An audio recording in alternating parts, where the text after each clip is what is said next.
By the time many leaders realize something has shifted at work, they've already internalized the blame.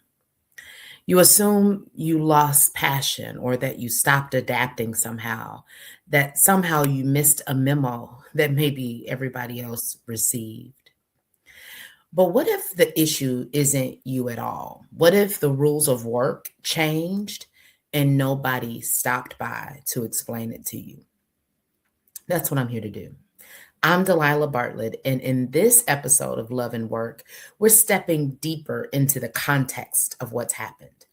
This is about how the conditions of leadership changed quietly, structurally, and permanently. Because leaders don't lose their way when they lack commitment, they lose their footing when the ground underneath them shifts. See, most leaders were trained for a version of work that no longer exists. And instead of updating the system, we have been asking leaders to update themselves endlessly.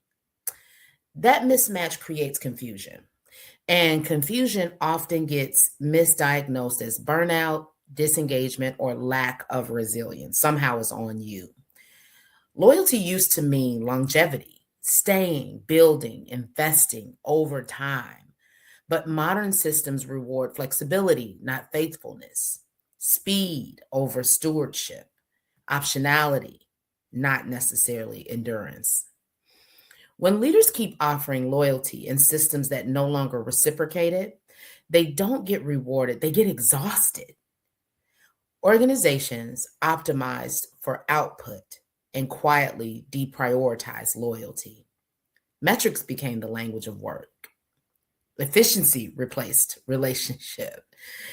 And what is often called leadership that people talk about, that version of leadership, y'all know I got feelings about that. That became less about influence and more about throughput.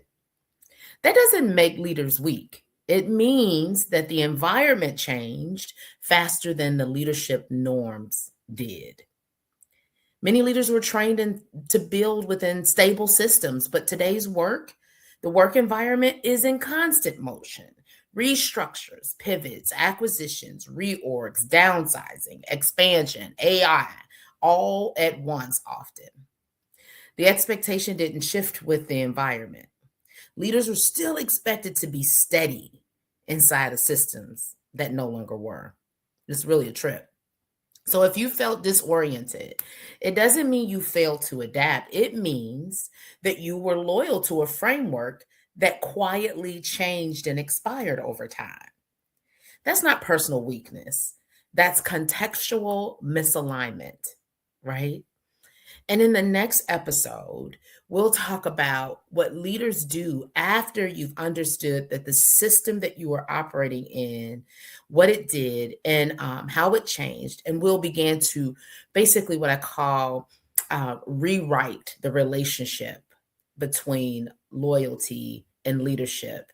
And you can rewrite it on your own terms. But for now, let this land, see what sticks, what resonates. You're not broken. The system changed. You didn't make it up in your mind. And so I'm so grateful to be able to bring this conversation forward. Again, it was one of those ones, that was just burning in my heart. Like something actually changed over decades of being in leadership. And for you, it may just be over a 10-year period.